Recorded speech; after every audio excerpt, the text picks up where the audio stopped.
다 함께 사도신경 고백함으로 5월 19일 수요일 부활절 기도 여행을 시작하겠습니다. 나는 전능하신 아버지 하나님 천지의 창조주를 믿습니다. 나는 그의 유일하신 아들 우리 주 예수 그리스도를 믿습니다. 그는 성령으로 잉태되어 동정녀 마리아에게서 나시고 본디오 빌라도에게 고난을 받아 십자가에 못 박혀 죽으시고 장사된 지 사흘 만에 죽은 자 가운데서 다시 살아나셨으며 하늘에 오르시어 전능하신 아버지 하나님 우편에 앉아 계시다가 거기로부터 살아있는 자와 죽은 자를 심판하러 오십니다. 나는 성령을 믿으며 거룩한 공교회와 성도의 교제와 죄를 용서받는 것과 몸의 부활과 영생을 믿습니다.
어느 곳에 가든지 요동하지 않아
못한 것 주께 없으니 나의 일생을 주께 맡기면 나의 모든 짐 대신 지시는 주의 영원한 팔을 지혜 주의 영원하신 팔 함께 하사 항상 나를 붙드시니 어느 곳에 가든지 요동하지 않음은 주의 팔을 의지함이라.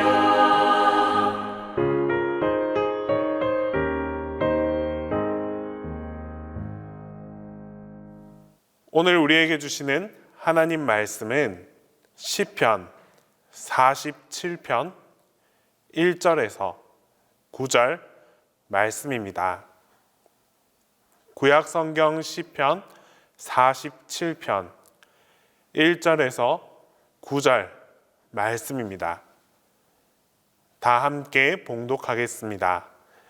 너희 만민들아 손바닥을 치고 즐거운 소리로 하나님께 외칠지어다. 지존하신 여호와는 두려우시고 온 땅에 큰 왕이 되심이로다. 여호와께서 만민을 우리에게 나라들을 우리 발 아래에 복종하게 하시며 우리를 위하여 기업을 택하시나니 곧 사랑하신 야곱의 영화로다. 하나님께서 즐거운 함성 중에 올라가시며 여호와께서 나팔 소리 중에 올라가시도다. 찬송하라, 하나님을 찬송하라. 찬송하라, 우리 왕을 찬송하라. 하나님은 온 땅의 왕이심이라. 지혜의 시로 찬송할지어다. 하나님이 뭇 백성을 다스리시며 하나님이 그의 거룩한 보좌에 앉으셨도다. 문나라의 고관들이 모이며 아브라함의 하나님의 백성이 되도다. 세상의 모든 방패는 하나님의 것이며 그는 높임을 받으시리로다. 어린 아이들은 종종 학교에 다녀와서 선생님에 대해 자랑할 때가 있습니다. 아이가 자랑하는 내용을 가만히 들여다보면 사실 별 특별한 내용은 없습니다.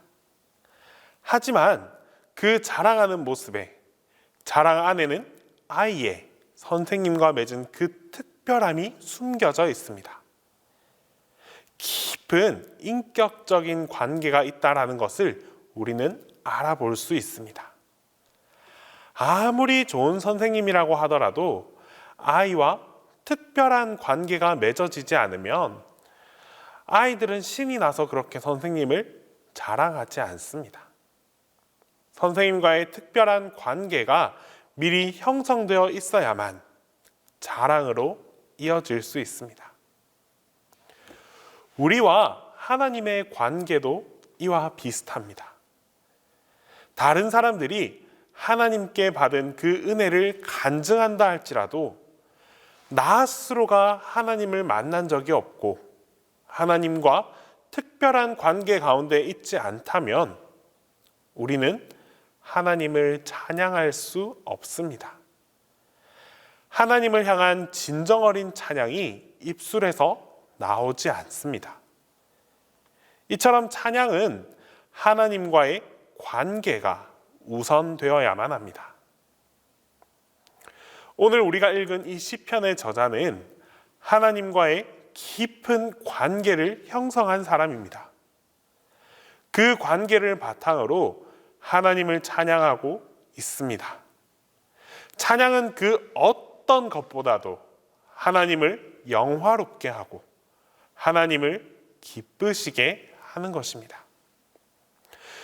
그러나 한편으로 이 찬양은 누가 시켜서, 누가 시킨다고 강제로 되는 것이 아닙니다. 억지로 나오는 것 또한 아닙니다.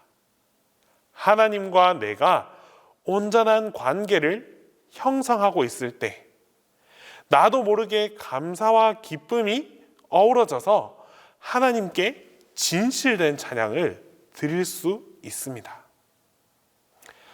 감사가 넘치면 하루를 살아가면서 우리 입술에 찬양이 늘 머물게 됩니다. 오늘 본문의 시인은 하나님을 각양 다양한 방법으로 찬양하고 있습니다. 1절 말씀에 너희 만민들아 손바닥을 치고 즐거운 소리로 하나님께 외칠지어다. 시인은 하나님을 찬양하는데 손뼉을 치고 입술로 하나님의 이름을 외치며 주님의 영광을 드러내고 있습니다. 찬양을 열심히 하다 보면 더 이상 우리 인간의 언어로 하나님을 찬양할 수 없는 경지에까지 이르게 됩니다. 그래서 시인은 6절과 7절로 말씀합니다. 찬송하라, 하나님을 찬송하라, 찬송하라, 우리 왕을 찬송하라. 하나님은 온 땅의 왕이심이라 지혜의 시로 찬송할지어다. 6절과 7절 이 짧은 2절 말씀 안에 하나님을 찬송하라는 말이 무려 5번이나 반복되고 있습니다. 더 이상 어떤 언어로도 하나님을 찬양할 그 이유를 설명할 수 없기 때문에 찬송하라, 찬양하라 이 말을 5번이나 반복해서 표현하고 있습니다. 시인이 이렇게까지 하나님을 찬양하는 이유에 대해서 4절 말씀으로 설명합니다. 우리를 위하여 기업을 택하시나니 곧 사랑하신 야곱의 영화로다. 찬양해야 할 이유를 야곱의 영화라는 말로 설명하고 있습니다. 하나님께서 야곱을 사랑하셨던 만큼 시인도 야곱과 같은 영화를 누렸습니다. 때문에 시편 저자는 하나님을 이렇게 찬양한다고 표현하고 있습니다. 하나님과 야곱이 맺었던 그 깊은 관계를 그 또한 역시 동일하게 맺고 있었기 때문에 하나님께 이렇게 영광스러운 찬양을 드릴 수 있었습니다. 야곱과 하나님의 관계가 어떠했습니까? 사실 야곱은 태생적으로 하나님을 찬양할 수 없는 자리에서 태어났습니다. 야곱은 이삭이 낳은 둘째 아들입니다. 그는 쌍둥이 가운데 둘째로 태어났습니다. 옛날 그 구약 족장시대 때 축복이란 장자를 통해서만 전달되었습니다. 그는 둘째로 태어났지만 하나님을 향한 이 축복의 열망만큼은 멈추지 못했습니다. 둘째임에도 불구하고 하나님께 축복받고 싶었고 하나님의 사랑을 받고 싶었습니다. 이런 사랑의 열망, 사랑에 대한 그 열망을 끝없이 가지고 그 사랑을 받고 싶다라면서 표현하는 데 멈춤이 없었습니다. 반대로 그의 형 에서는 야곱과는 달랐습니다. 한 그릇 그 팥죽을 위해서 장자권을 팔아버렸습니다. 그가 가볍게 여긴 이 장자권은 둘째 아들 야곱에게 넘어오게 되었고 야곱은 보이지 않는 그 영적 축복을 사모한 결과로 장자권을 나의 것으로 받아 누리게 되었습니다. 야곱에게는 인간적인 모습과 형과 아버지를 속이는 일이 있었지만 하나님은 그런 야곱마저도 사랑해 주셨습니다. 이는 누구보다도 하나님의 사랑을 받고자 하는 그 강렬한 열망이 있었기 때문입니다. 이것이 바로 야곱이 축복을 받을 수 있었던 가장 큰 비결이었습니다. 하나님께서는 야곱이 가는 곳마다 복을 내려주셨습니다. 아버지의 집을 떠나서 외삼촌 라반이 있는 곳으로 가는 그 길에 야곱을 만나 주셨습니다. 또한 외삼촌 집에서도 가축을 2떼나 이루고 돌아오게 하는 축복을 주셨습니다. 뿐만 아닙니다. 야곱의 허리에서 이스라엘의 12지파가 나타나게 하셨습니다. 그 위대한 축복을 바로 이 야곱을 통해서 부어주셨습니다. 오늘 시편 저자는 바로 이러한 축복을, 야곱을 향한 이러한 축복을 자신 또한 함께 받아 누리고 있다라고 고백하고 있습니다. 하나님과의 깊은 관계가 나 또한 형성되어 있기 때문에 그 관계를 가지고 하나님을 찬양하고 있습니다. 오늘 우리가 하나님께 찬양할 이유가 바로 여기에 있습니다. 하나님께서는 각양각색 다양한 방법으로 하나님의 사람들과 관계를 맺고 계십니다. 비록 야곱처럼 인간의 연약함과 그 부족함이 있다 하더라도 하나님 보시기에 여러 약한 부분이 있다고 할지라도 우리가 야곱처럼 하나님 알기를 갈망하고 하나님께 더 가까이 가기를 원한다면 우리는 틀림없이 하나님과 깊은 관계를 맺어갈 수 있습니다. 하나님과의 깊은 관계가 바로 찬양을 이루는 기초가 됩니다.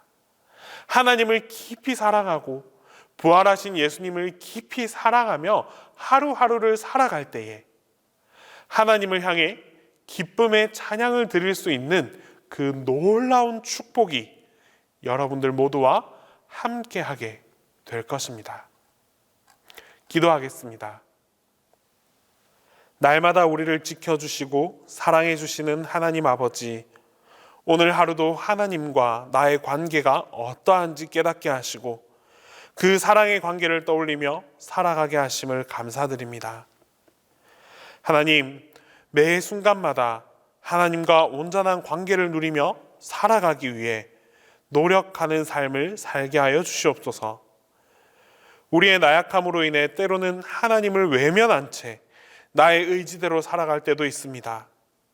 그럴 때마다 하나님께서 우리를 불러주시고 붙잡아 주시옵소서. 하나님만 붙잡고 하나님 안에서 기쁨의 찬양을 드리며 살아가는 우리 모두가 되게 하여 주시옵소서. 나를 가장 잘 아시는 하나님, 주님께서는 나의 가장 작은 것 하나까지도 다 아시고 그에 맞게 채우시고 또한 부어주십니다. 주님, 이제 우리 또한 하나님을 온전히 알아갈 수 있게 하여 주시옵소서. 하나님을 알기 위해 더욱 노력하고 더욱더 기도할 수 있기를 원합니다. 주님께 간구하기 이전에 주님을 온전히 먼저 깨닫게 하여 주시옵소서. 그리하여 하나님의 뜻에 합당한 기도를 드릴 수 있는 우리 모두가 되게 하여 주시옵소서. 주님, 이 시간 동신교회 교우들의 가정을 축복하여 주시옵소서. 무엇보다 모든 가정에 화목의 은혜를 허락하여 주시옵소서. 힘들고 어려운 순간도 있습니다. 하지만 그럴 때일수록 가족끼리 더욱 똘똘 뭉칠 수 있게 하시고 서로가 서로를 의지하며 힘이 될 수 있게 하여 주시옵소서. 그리하여 가정마다 웃음이 끊이지 않게 하시고 감사의 제목들이 넘쳐나는 행복한 가정들이 다 되게 하여 주시옵소서. 이제 주님께서 가르쳐 주신 기도를 다 함께 하겠습니다. 하늘에 계신 우리 아버지, 아버지의 이름을 거룩하게 하시며 아버지의 나라가 오게 하시며 아버지의 뜻이 하늘에서와 같이 땅에서도 이루어지게 하소서. 오늘 우리에게 일용할 양식을 주시고 우리가 우리에게 잘못한 사람을 용서하여 준 것 같이 우리 죄를 용서하여 주시고 우리를 시험에 빠지지 않게 하시고 악에서 구하소서. 나라와 권능과 영광이 영원히 아버지의 것입니다.